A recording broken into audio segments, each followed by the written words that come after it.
नमस्कार दोस्तों, आपका स्वागत है हमारे चैनल विचार वृद्धि पर। दोस्तों, पितृपक्ष के इन 16 दिनों में पितृपक्ष समाप्त होने से पहले किसी भी दिन कुत्ते को खिला देना, यह एक चीज होगा।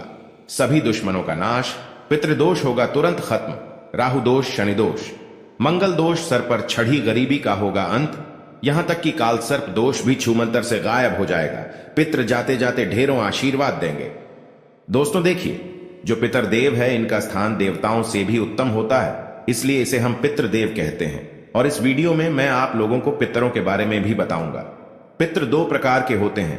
पितृ की हमें कैसे पूजा करना चाहिए, कौन सी दिशा में रह करके पूजा करना चाहिए, पितृ दोष लगने से हमारे जीवन में क्या समस्या आती है, पितृ दोष से कैसे छुटकारा पाए, क्या पितरा हमें सब कुछ प्रदान कर सकते हैं जैसे कि देवता प्रदान करते हैं, गया श्राद्ध कहां कराना चाहिए, पिंड के बारे में आप लोगों को संपूर्ण जानकारी विस्तार से बताऊंगा। जो पितृदेव होते हैं इसे गड़ा धन का स्वामी कहा जाता है। पितृधन, पितृदेव को नाग का भी स्वरूप माना जाता है। पितृदोष लगने के कारण हमारे जीवन तबाह हो जाता है। तो आज की वीडियो बिल्कुल भी मिस मत करना, नहीं तो आपको सारी जिंदगी पछताना पड़ेगा। और पितृ से आपको इतना पैतृक धन तो प्राप्त हो जाएगा जो कि आप अपने जीवन को बहुत ही आसानी से गुजार पाएंगे, क्योंकि पितरों को गड़ाधन का स्वामी कहा जाता है। पितृ प्रसन्न होते तो हमें गड़ाधन प्रदान करते हैं। तो आज के बड़े बिल्कुल ही मिस मत करना। देखिए, मेहनत तो करना चाहिए धन प्राप्ति करने के लिए, लेकिन कभी कभी ऐसा होता है काफी मेहनत करने के बाद भी सफल नहीं हो पाते, लक्ष्मी माता की कृपा नहीं हो पाती, तो टोने टोटके का अवश्य सहारा लेना ही चाहिए। टोने टोटके हम नॉर्मल शब्दों में बताने का प्रयास करें तो वो सरल विधि है। टोने टोटके जो कि कम समय में आपको पूर्ण रूप से प्रभाव दिखा देते हैं। तो यह वीडियो ध्यान से देखना।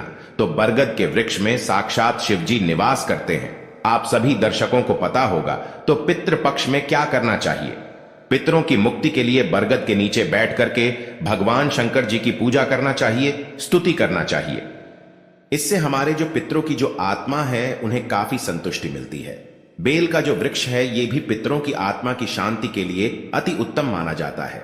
बेल के वृक्ष के नीचे में अगर घी का दीपक जलाया जाए, ओम पितृ देवताय नमः, इस मंत्र का जाप किया जाए तो हमारे पितरों के आत्म को शांति मिलती है।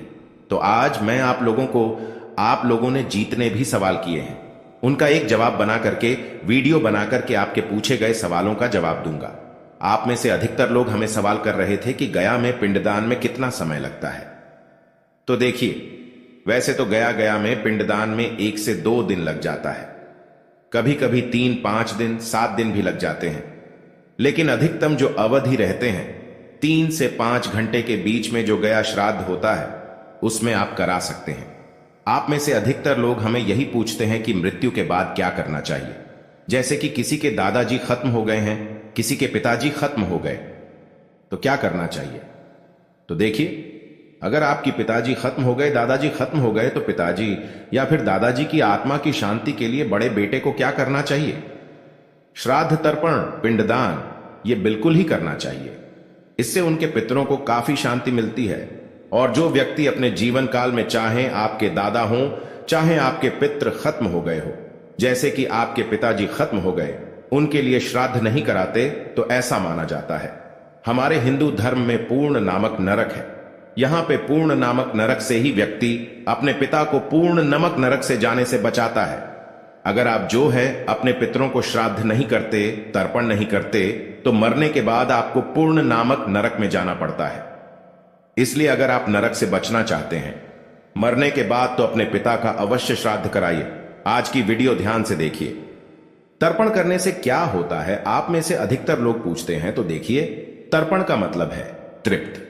ऐसा माना जाता है पितरलोक में 15 दिनों के लिए पानी खत्म हो जाता है, इसलिए अपनी भूख प्यास शांत करने के लिए जीतने भी हमारे पूर्वज हैं, परिजन हैं, जीतने भी हमारे मरे हुए जो रिलेटिव रहते हैं, मृत आत्मा होते हैं, ये धरती लोक पर आ जाते हैं। और उनकी यह छूदा यही धरती लोक पर अगर आप तर्पण करते हैं, इनके माध्यम से उन्हें प्राप्त होता है और उन्हें जो है काफी आत्म संतुष्टि मिलती है। और जब वो 15 दिन यहां तक रहने के बाद अपने धाम वापस जाते हैं, तो आप लोगों को खूब सारा आशीर्वाद देकर के जाते हैं, खाली हाथ नहीं जाते। इसलिए हमें पितरों को अवश्य सारी चीज हम जितनी भी वीडियो में बता रहे हैं, तर्पण क्रिया अवश्य करना चाहिए। पितृपक्ष में किसी की मृत्यु हो जाए तो क्या होता है? आप में से अधिकतर लोग पूछ रहे थे, उस दिन भी मैं वीडियो में बताया था। तो देखिए, अगर पहली पीढ़ी स्वर्ग में चली जाती है तो मोक्ष हमें सीधे प्रवेश करते हुए, अगर कोई भी व्यक्ति मर जाते हैं तो सीधा मोक्ष में प्रवेश करते हुए भगवान के साथ मिल जाते हैं, भगवान के खुले द्वार पे जाते हैं। आप में से अधिकतर लोग हमें यह कमेंट करके पूछते हैं कि श्राद्ध के दिनों में क्या नहीं करना चाहिए। तो श्राद्ध के दिनों में ध्यान से सुन ले, पितृपक्ष में मांसाहारी भोजन नहीं करना चाहिए। हो सके तो नाखून, बाल, दाढ़ी बिल्कुल ही मत बनवाना, इससे पितृ दोष लगते हैं। आप में से अधिकतर लोग हमें कमेंट करते हैं कि क्या बेटी पितृपक्ष कर सकती है। देखिए, वैसे तो पितृपक्ष बेटे ही करते हैं, अपने जो है मरे हुए परिजनों के श्राद्ध करते हैं। बेटी ही बेटी अपने पिता की श्राद्ध करती है। लेकिन अगर आपके घर में कोई परिजन नहीं है, आप अकेले हैं, कोई महिला अकेली है, कोई बेटी अकेली है, तो जो है अपने पिता का या फिर जो भी उनके परिजन हैं उनका श्राद्ध कर सकते हैं। इसमें किसी भी प्रकार का दोष नहीं लगते। क्या स्त्री तर्पण कर सकती है? बिल्कुल ही, कोई भी स्त्री, विवाह जो स्त्री है, अविवाहित जो स्त्री, वो भी तर्पण कर सकती हैं। अगर घर का कोई सदस्य नहीं है, घर के सारे सदस्य मर चुके हैं या फिर कोई आपके परिजन नहीं है, तभी इस स्थिति में कर सकते हैं। पितृपक्ष में महिलाओं को क्या करना चाहिए, तो ध्यान से सुनिए। पितृपक्ष में जितने भी महिला है, हमारे गरुड़ पुराण में बताया गया है कि पति और पत्नी ये दोनों मिलकर के तथा महिला भी अपने पितरों के शांति के लिए ओम पितृदेवताय नमः इस मंत्र का जाप करना चाहिए, ताकि उनके पितरों की आत्मा को शांति मिले। रूठे हुए पितरों को कैसे मनाएं? तो प्रतिदिन हो सके, अगर आपके पिता है तो प्रतिदिन केवल आप जो है हनुमान जी महाराज के हनुमान चालीसा पढ़ना शुरू कर दीजिए। इससे पितरों की आत्मा को शांति मिलती है, क्योंकि हनुमान जी महाराज की कृपा से ही ऐसा माना जाता है। हमारे पितरों को पितृलोक की प्राप्ति होता है और हनुमान जी महाराज ऐसा माना जाता है। स्वधा देवी के माध्यम से हनुमान जी महाराज ही स्वयं हनुमान जी महाराज ने यह विधान बनाया था कि स्वधा देवी के माध्यम से पितरों को जो भी तर्पण किया जाता है वह प्राप्त हो, क्योंकि हनुमान चालीसा पढ़ते हैं। हनुमान चालीसा कोई साधारण चालीसा नहीं, इसके पढ़ने से हमारे बुरे कर्म की भी जो समाप्ति होती है। हमारे पूर्व समय में कितने भी हम बुरे कर्म कर बैठे होते हैं वो दूर होते हैं, और ऐसा माना जाता है हनुमान चालीसा पढ़ने से हमारे जो है पितृदोष भी दूर होते हैं, और हनुमान चालीसा पढ़ने से हमारे पितरों की आत्मा को भी शांति मिलती है। इसे साधारण मत समझना, इसके बारे में मैं अच्छे वीडियो बना करके बता दूंगा। और श्राद्ध पक्ष में हो सके, पितृपक्ष में तो ज्यादा से ज्यादा आप दान देने की कोशिश करना। जैसे कि गरीब है, अपंग है, विधवा, ये जो महिला है, इन्हें दान देने की कोशिश करना। गीता दान जरूर करना ऐसा माना जा रहा है। जो व्यक्ति पितृ पक्ष में गीता दान करते हैं, ऐसे व्यक्ति के पूर्वजों की आत्मा को काफी शांति मिलती है। ऐसे व्यक्ति फिर मरने के बाद सीधे भगवान के धाम चले जाते हैं।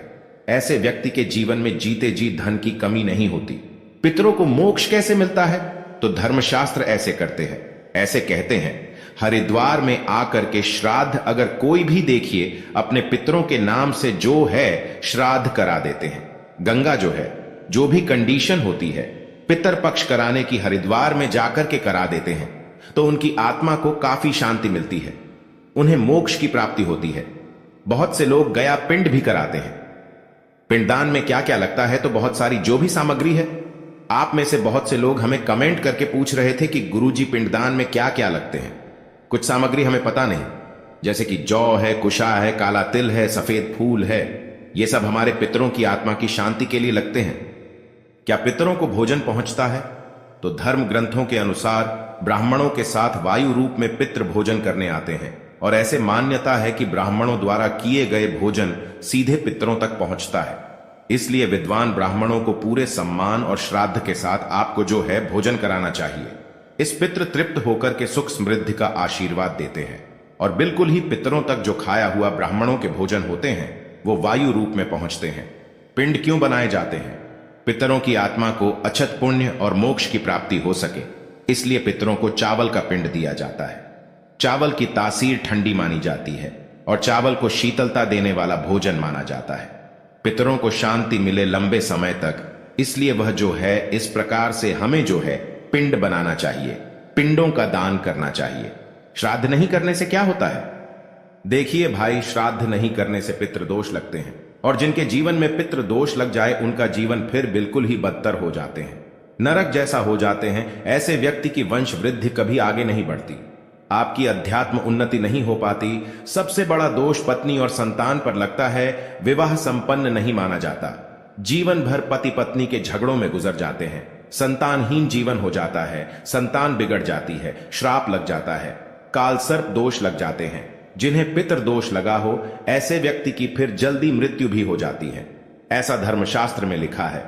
आप में से अधिकतर लोग ये पूछते हैं कि पिंडदान कहां कहां होता है, तो माना जाता है ये जो पिंडदान है ये गयापुरी में होता है। वर्तमान में गया में 48 स्थान है, जहां गया में आज भी वर्तमान समय की बात करूं तो 48 स्थान है जहां पे पिंडदान किया जाता है। पितृ कितने प्रकार के होते हैं? तो पुराणों के अनुसार पितरों को 2 भागों में बांटा गया है। एक जो बोलते हैं दिव्य पितृ, दूसरे को मनुष्य पितृ। दिव्य पितृ जो होते हैं ये मनुष्य और जीवों के कर्मों के उधार पर उनका न्याय करते हैं और आर्यमा को पितरों का प्रधान मानते हैं। वही इनका न्यायाधीश यमराज भी होते हैं। दर्शकों, भगवान विश्व की नगरी मोक्ष नगरी है, जिसे हम गया के नाम से जानते। यहां जाकर के कोई भी व्यक्ति श्राद्ध करा देते हैं तो पितरों की आत्मा को शांति मिलती है।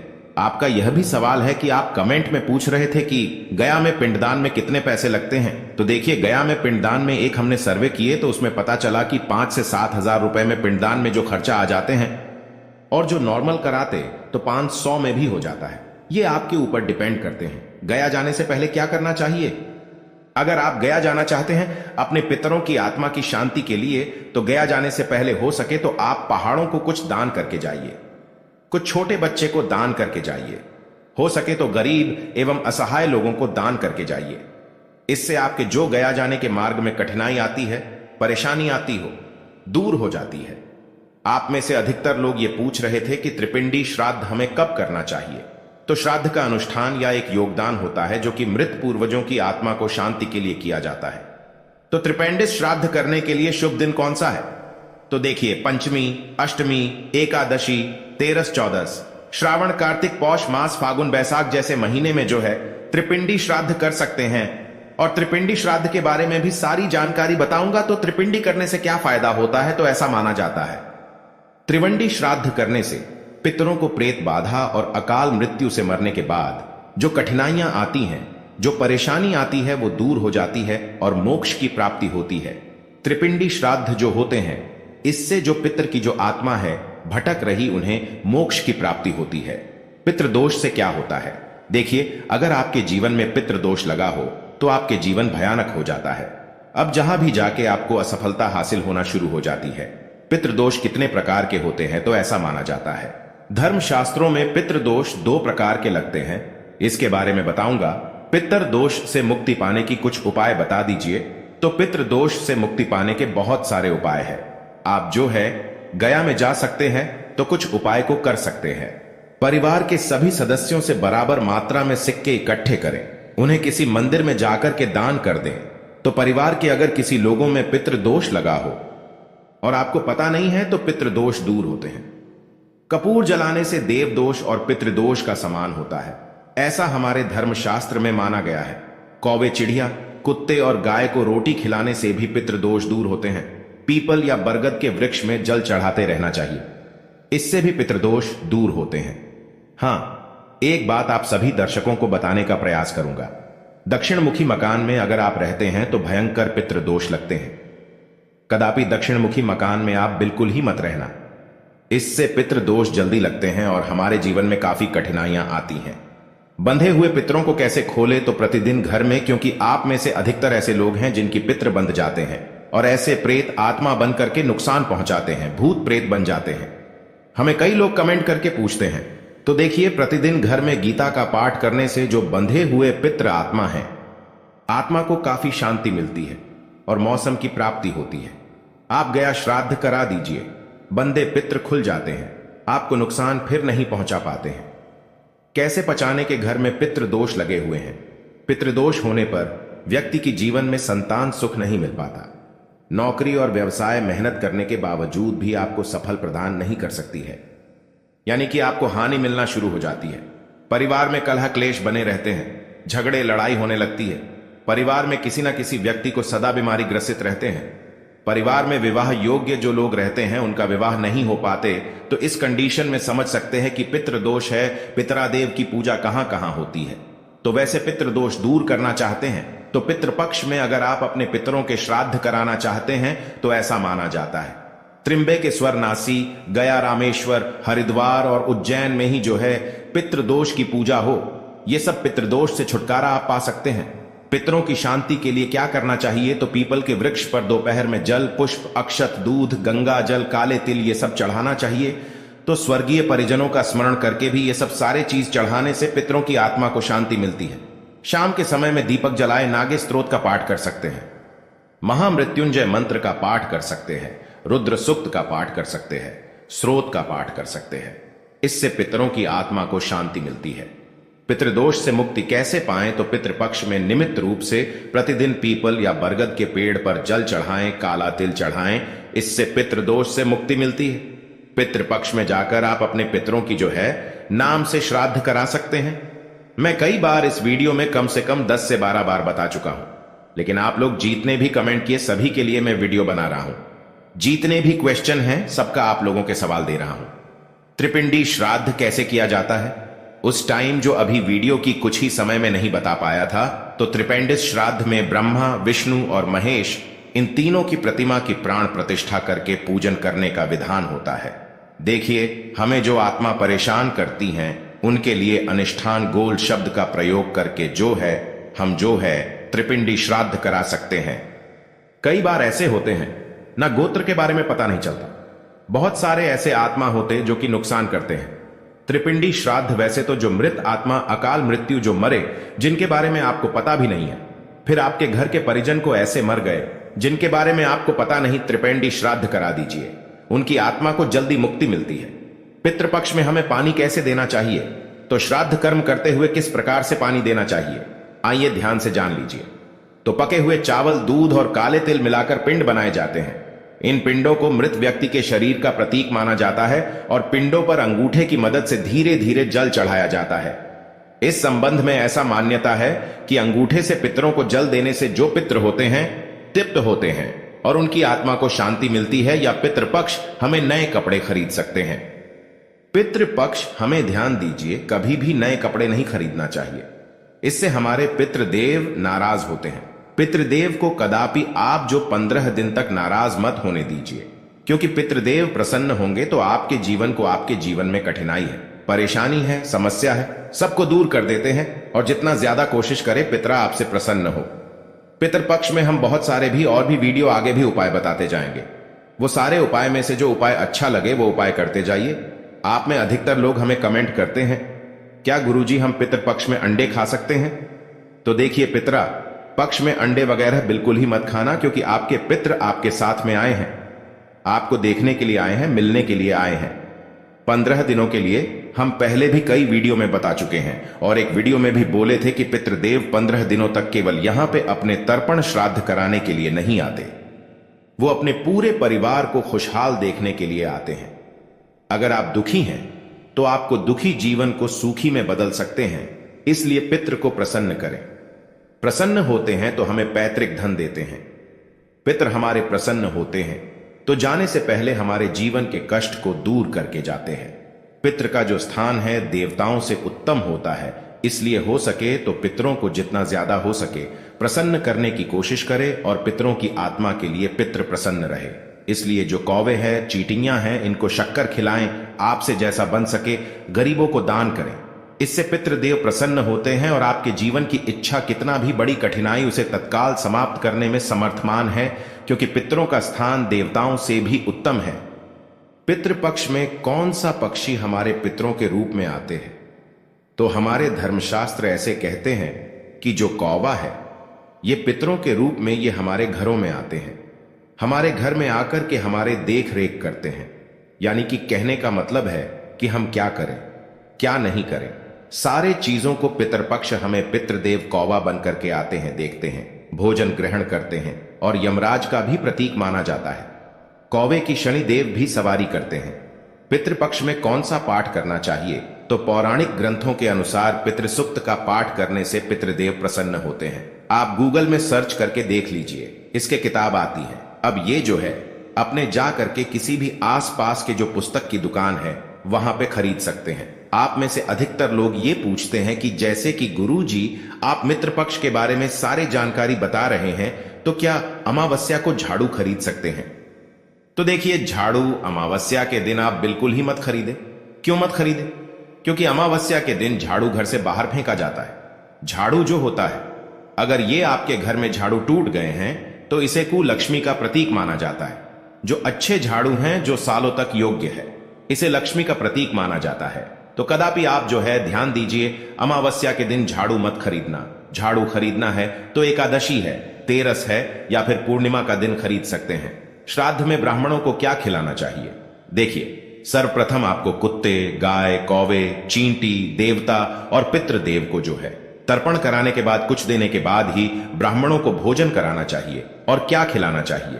तो ब्राह्मणों को जो अवश्य बन पाए वो चीज खिलाइए। लेकिन हां, आपको कुछ मात्रा में काले तिल ब्राह्मणों के भोजन में डाल देना चाहिए, ताकि आपके ऊपर पितृ ज्यादा प्रसन्न हो। जो काले तिल होते हैं, पितरों को जल्दी प्राप्त होता है। पितृपक्ष में क्या खाएं क्या ना खाएं, तो देखिए, पितृपक्ष में हो सके तो ध्यान से सुनिए। ऐसा माना जाता है कि साग, मूली, लौकी, खीरा ये खाना चाहिए। और श्राद्ध में सरसों का साग, मूली, लौकी और खीरा न तो स्वयं खाना चाहिए, ना किसी दूसरे को देना चाहिए। इससे दोष लगते हैं। पितृपक्ष में गाय को क्या खिलाना चाहिए? तो आपसे जैसा हो सके गाय को पितृपक्ष में ग्रास खिलाइए, दुर्वा घास खिलाएं, रोटी खिलाइए, चावल खिलाइए, काले तिल का लड्डू। अगर आप 15 दिनों तक गाय को खिलाते हैं तो आपकी कुंडली में धन योग को लेकर के आते हैं। अगर आपकी कुंडली में किसी भी प्रकार के दोष चल रहे हैं, चाहे नवग्रह का दोष हो, वो दोष दूर हो जाते हैं। और आप सभी दर्शक जानते हैं कि गौ माता की शरीर में 33 कोटि देवी देवता निवास करते हैं। पितृपक्ष में काले तिल का लड्डू खिलाना शुरू कर दीजिए। अत्यंत इसे लाभकारी माना जाता है। पितरों की शांति के लिए गीता का कौन सा पाठ करना चाहिए? तो श्राद्ध पक्ष में हमें गीता के 7वें अध्याय का पाठ किया जाता है। पितृपक्ष के पितरों की आत्मा को शांति के लिए इस अध्याय का नाम है ज्ञान विज्ञान योग। इस अध्याय का पाठ श्राद्ध में जितना हो सके उतना करने का प्रयास करें। इससे पितरों को तृप्ति मिलेंगे और पितृ दोष से तत्काल मुक्ति मिलेगी। और हां, अभी तक लाइक नहीं किए तो लाइक जरूर कर देना। और कमेंट बॉक्स में अभी तक ओम पितृ देवताय नमः नहीं लिखे हैं तो बिल्कुल ही लिख दीजिए। पितृपक्ष में हमें कौन सी चीजों का दान करना चाहिए जिससे हमारे पितरों की आत्मा को शांति मिले, हमारी अध्यात्म उन्नति हो और पैतृक धन की प्राप्ति हो? तो देखिए, काले तिल का दान जितना ज्यादा पितृपक्ष में करेंगे उतना ज्यादा प्रसन्न होंगे और आपको धन दौलत देकर के जाएंगे और अब के वंश भी बढ़ाने का काम करेंगी। घी और अगर गुड़ का दान करना इस तरह पक्ष में तो पितृदेव अत्यंत प्रसन्न होते हैं। पितृदेव और आपको आकस्मिक धन की भी प्राप्ति करा देते हैं। वस्त्र का दान कराते हैं तो पितृदेव आपके ऊपर बहुत ही ज्यादा और प्रसन्न होते हैं।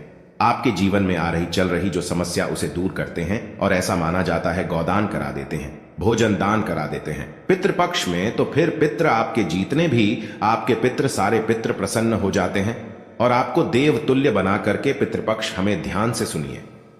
पितृपक्ष में बहुत से लोग बोलते हैं कि हमें गुरुजी पितृ हमें सपने में आते हैं। इसका मतलब क्या होता है? तो पितृपक्ष में अगर आपको आपके पूर्वज सपने में हंसते हुए नजर आ रहे हैं तो आपके पितृ प्रसन्न है। अगर सपने में आपके पितृ रोते हुए नजर आ रहे हैं, फिर भूखे प्यासे नजर आ रहे हैं, तो आपके पितृ को मोक्ष की प्राप्ति चाहिए। आपके पितृ भटक रहे हैं, उनके लिए गया श्राद्ध करा दीजिए। उनके लिए आप जो अच्छे कर्म करने का प्रयास करें, दान दक्षिणा करें, तो इससे आपके पितरों की आत्मा को शांति मिलेगी। उनके नाम लेकर के आप कराइए। आप में से अधिकतर लोग ऐसे हैं जो कि हमें कमेंट करके पूछते हैं कि पितरा पक्ष हमें गुरुजी आप ये बता दीजिए कौन सा फूल चढ़ाना चाहिए जिसे हमारे पितृ प्रसन्न हो। तो पितरों के लिए जो सफेद कलर की फूल होता है ये बहुत ही अच्छा माना जाता है, क्योंकि जो सफेद रंग होते हैं सात्विक का प्रतीक माना जाता है और आत्मा का कोई रंग नहीं होता। आत्मा का इस प्रकार से माना जाता है, हमारे धर्मशास्त्र में आत्मा का कोई रंग नहीं होता। और पितृदेव क्या है? आत्मा है तो आत्मा का कोई रंग नहीं होता। पिछले वाले वीडियो में भी बताया था कि पितरों के देवता का नाम क्या है। तो पितरों के जो देवता है, देखिए जो पितरों के देवता है ये आर्यमा है और ये महर्षि कश्यप की पत्नी देव माता अदिति के पुत्र हैं। और अदिति के पुत्र होने के कारण ये इंद्र के भाई हैं। आप में से अधिकतर लोग कमेंट करके पूछ रहे थे उस दिन की गुरुजी पितरों को जल देते समय क्या बोलना चाहिए। जिससे हमारे पितरों को जल्द तुरंत प्राप्त हो जाए, तो जल देते समय आप क्या करें? वसु रूप में मेरे पितृ जल ग्रहण करें और तृप्त हों। इस प्रकार से आपको बोलना है। और एक मैं नीचे में मैं मंत्र बता रहा हूं, इस मंत्र को बोल देना। डिस्क्रिप्शन बॉक्स में भी लिख दूंगा। पिछले वाले वीडियो में भी बताया था। तो आपको क्या बोलना है? गोत्रस्मत पितामह। आपको अपने गोत्र का नाम लेने हैं और आपको अपने पितामह का नाम लेने हैं। फिर आपको बोलना शर्मा, वसु, रूपत, तृप्तिया निदम, तिलोदकम, गंगा जलवा तस्मय स्वधा नमः, तस्मय शोधा नमः, तस्मय शोधा नमः। इस मंत्र को पितामह को 3 बार जल देते हुए बोलना है। तो आपके पितामह इसे प्राप्त करते हैं और उन तक जल्दी पहुंचते हैं।